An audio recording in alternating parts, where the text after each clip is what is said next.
I am a programmer who wanted to ruin the CEO who betrayed me, but then he texted, "Do you still love me?"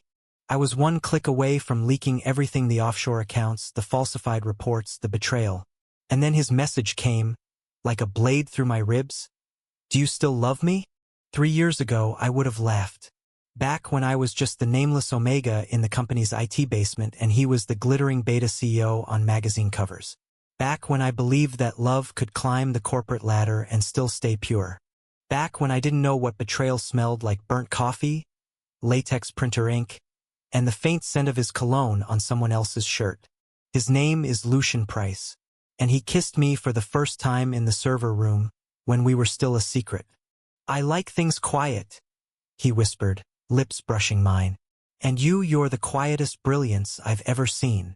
That should have been the warning. But love makes fools out of logical men, even programmers.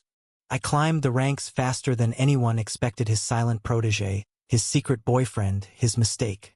Until the IPO came, and suddenly, a scandal could cost him everything. He needed to look stable, normal, straight. So he let me go. No, that's too kind. He humiliated me. I watched from the crowd as he kissed the daughter of a board member on stage and called her the woman who made me a better man. 2 weeks later, I was let go during restructuring. 2 years later, I hacked back in.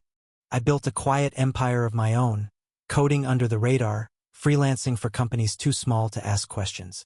I watched his company balloon with lies and corruption, and I gathered everything: every shady deal, every dirty bite.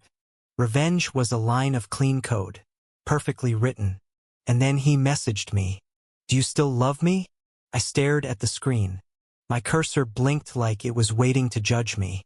I should have ignored him, should have finished the script and hit execute, should have taken him down like he took me.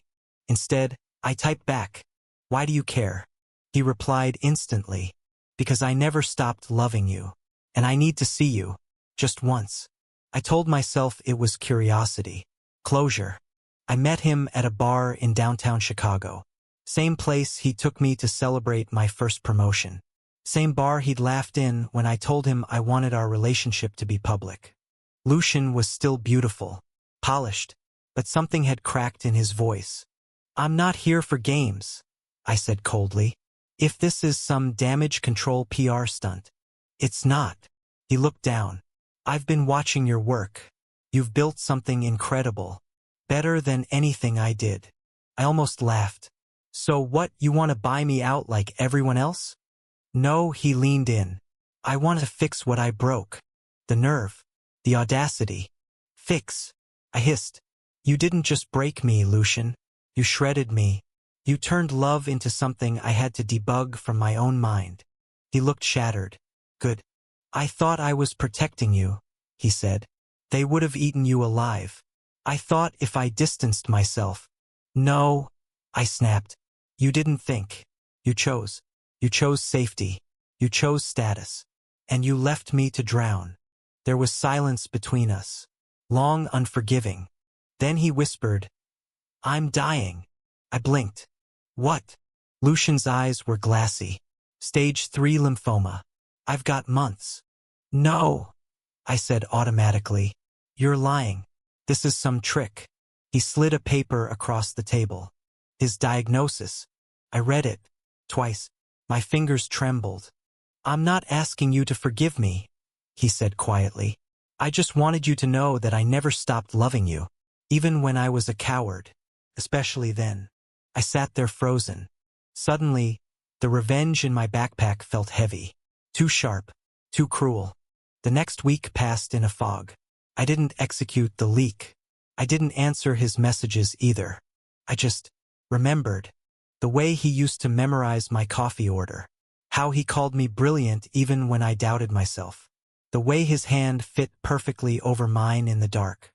But I also remembered the headlines, the lies, the way he never once said my name during the press tour. One night I opened the leak file again. I hovered over the execute command. Then I called him. "Do you remember what you said to me the night we launched our first app?" I asked. He laughed softly. I said, "Even if it crashes, I'd still be proud because I built it with you." And then you built everything else without me. I know, he said, and I've regretted it every single day. I exhaled. Come to my apartment. One last time. He looked weaker when he arrived. Thinner, pale. Still beautiful, though. He stood in the doorway like a question mark. Unsure. Nervous. I have one condition, I said. You tell the truth. About us. About everything. And he did. Lucian went public in a live stream 3 days later. Sat in his sleek office, hair slicked back, tie loose. He confessed to his shareholders, to the public, about the shady deals, the fake partnerships, but mostly about the man he loved and betrayed. About me. I was a coward, he said, but love deserves better than silence. The stock price fell. Lawsuits came, but he looked freer than I'd ever seen him. And me? I deleted the leak file. Not out of forgiveness. Not fully. But because he finally did what I begged for years ago. He chose us, even when it cost him everything. Lucian passed away 6 months later. In a hospital bed surrounded by silence and me. He left the company in my name. He left a note too, tucked in the folds of his will. I built everything wrong. Except you. Now I run the company differently. Honestly, I kept his name on the door, not out of loyalty, but memory. And some nights I still get the message in my mind. Do you still love me? And I answer quietly, honestly, always, yes. But this time I love myself more. Thank you for listening. If you find it interesting, please like and subscribe to follow the next stories.